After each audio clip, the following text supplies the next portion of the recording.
The St. Louis Blues are quietly plotting something massive, as one player in particular who's still available will change everything for the Blues this season. And Doug Armstrong looks like he's returned from fishing for the summer, and some big moves are on the horizon for this team. We're going to break down all of that in this episode of Blues Digest. But before we do that, a quick reminder to hit that subscribe button. About 68% of you who watch these videos are not subscribed to the channel. So if you want to stay up to date with everything that's happening with the St. Louis Blues, go down below, hit that free subscribe button, because this is the place to be for all your daily St. Louis Blues content. Now, Mark will be back soon, so don't worry. We'll be back making videos together soon. Obviously, summer, some vacation stuff going on, but we want to keep you guys up to date with everything that's happening with the St. Louis Blues, because your support, over 3,500 of you guys subscribed to the channel now, has been unbelievable, and it's been a very eventful summer so far for the St. Louis Blues, coming off of a pretty successful season, I would say. And obviously, new logo, new color scheme, or alternate logos, whatever you want to call it, new colorway, all of that stuff, and that's all going up around the arena. So it's a pretty exciting time heading into next season with some more youth on the team. Obviously, some veteran guys that came in last season, like a Cam Fowler, who made a huge difference. And of course, the goaltending is solidified. We know that. But there's one player that is still available on the market, and I think the Blues are plotting something big to sign this player, but it's not going to happen the way everyone thinks it's going to happen. And who am I talking about?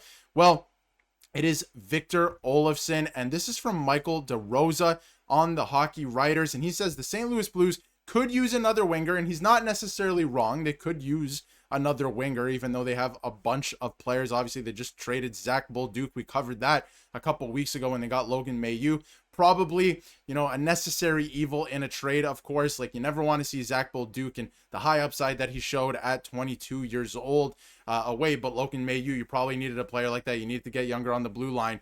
But all signs are now pointing towards Victor Olofsson, who is still, for some reason, on the market, a UFA. And I do wonder if the St. Louis Blues are targeting this player in particular. If you look at the wings, and you must be thinking, Darius, what are you talking about? The Blues don't need another winger. They could use another guy on, either the left side or the right side to add some more scoring punch throughout the lineup. And it's not going to come at a significant cost. And it's not, it can't. It really can't. Although, we'll get to it in a second. They could afford it, but it's got to be a little unconventional. They got to go about it in a different way. Of course, right up against the cap right now. They can't even sign a league minimum contract. So you're probably thinking, how is this going to work? And obviously, let's jump into, how Olofsson fits first. Then we'll talk about how it's going to work, because it's pretty interesting. And I actually do believe that they could sign Olofsson. I think this actually makes a lot of sense for the team, and they can easily do it. And here it is right here. So if they sign Olofsson, he would offer them another solid option on the wing. Of course, this is from the Hockey Writers, again, same article. Third line right wing spot as a 30-year-old. Again, this guy's a scorer. He can put the puck in the back of the net. He is a sniper. That's exactly what he is. So he can add some more goal scoring to the bottom half of this lineup, which any team around the league would want, of course. So how is this going to work? We just saw, with the salary cap, the Blues are right up against it. Well, keep in mind, Torrey Krug goes on LTIR when the season starts. So the Blues are going to have over $6 million to work with once the season starts, which is a pretty significant amount of money. And Olofsson is not going to count, towards that much of the cap. So they can definitely sign a player like this once the season starts. So how do you get around that? A PTO. They're going to sign him to a tryout. The fact that Olofsson has made it this far in the offseason without a contract tells me that a team like the Blues is going to sign him to a PTO. He's going to come into camp, see if he can earn that spot on the roster. And if he does, which I do believe that he probably would, I think it's more likely that a guy like Olofsson would make the roster over some of the younger players on the team. Not because they're not great, but the Blues are in such a great position, and they have such a luxury of not having to rush players through their development. Put them down the AHL, continue to develop. We're okay up here right now. We got some NHL talent. So, I do see him making the team if he comes in on a PTO over some of the younger guys. And then if, he does make the team, sign him to a regular contract, and you're off and running. You have the salary cap space as soon as the season starts with Krug going on LTR. Now, Last season, what did Olofsson make? We'll get into his stats in a second as well, because obviously that plays into all of this. He's going to offer some goal scoring, though. That's the biggest thing. Last year's cap hit, just over $1 million. $1 million, 75,000. And obviously, he's going to be 30 years old. He is a UFA. He's a left shot. He's not the heaviest guy, but again, his job is to put the puck in the back of the net. That is what he made last season. What is he going to make moving forward? Well, if you look at Scotia Stat Projections, who since July 1st has been pretty bang on. If they've been wrong, it's been by like a year or maybe a couple $1,000, a couple $100,000. So they've been pretty bang on. They have him right now at a $2.4 million contract over 2 years. If I'm the Blues, I'm doing that all day. And for one simple reason, because again, he's going to add some scoring to the bottom of your lineup. And, when you head into the playoffs, when you head into, the stretch, down the stretch in the regular season from February on, this is going to be a weird season. You're going to need some scoring. This is a guy in just 56 games last season, 15 goals, 14 assists, 29 points. So about a half a point a game player.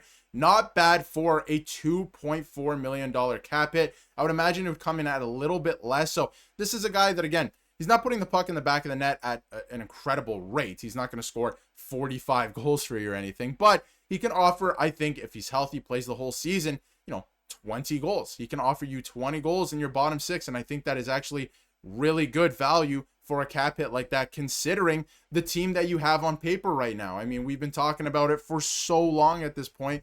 The entire roster. Again, this is the Puckpedia lines, by the way.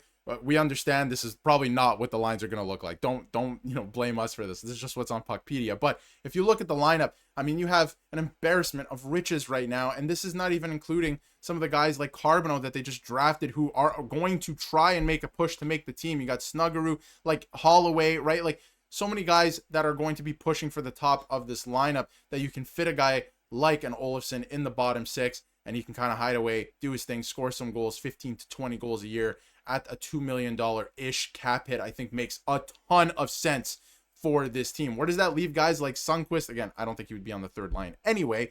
And even think about this as well. You have an embarrassment of riches we've been talking about. Dvorsky could even come up and spend some time in the NHL, this year, barring with injuries and stuff like that, because that happens over the course of a season. If you want to move off Joseph, you can. We've talked about it. We see you guys in the comments, right?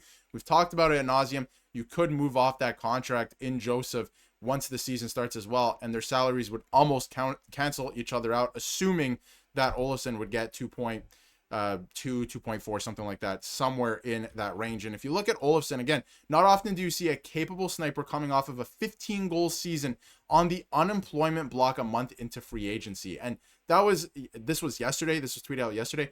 We got a month left until basically training camps open. This guy's not signed. I think it's going to be a PTO. I think it's going to be to the St. Louis Blues, and he's going to add a lot of depth scoring to this team. You look at all the advanced analytics, this guy could be a perfect, absolutely perfect fit on this roster. Again, look at this. Like, this is phenomenal. Phenomenal. Again, in a sheltered role, all of these things. He's not playing top line minutes or anything like that, and I'm not saying to do that, but you're adding some depth scoring. This is a phenomenal option. I feel like a lot of teams are going to be, trying to grab this guy on a PTO. I think it's also very weird that he has not signed yet. Like, I think that there's a lot of dominoes that have to fall around the league. We're having arbitration cases close up finally on August 3rd, this coming Sunday, around the league. And then with Nick Robertson of the Toronto Maple Leafs. And then, beyond that, Jack Roslovic hasn't signed yet. I feel like once Roslovic signs, the floodgates will open with a lot of different trades, moves that will free up, for certain teams, a lot of salary cap space. Maybe they look at signing an Olofsson outright. But if if this bleeds a couple more weeks and it's looking like you could sign him to a PTO, go ahead, sign him to a PTO, bring him into the camp. If he looks good, you sign him, and you'll have that extra cap space once LTIR for Torrey Krug, his contract kicks in. So let me know how you feel in the comments about Victor Olofsson coming over to the St. Louis Blues. I think it makes a ton of sense. I think the Blues are quietly plotting something crazy heading into this season. Let me know how you feel in the comments, and if you haven't yet, hit that subscribe button so you can stay up to date with everything St. Louis Blues.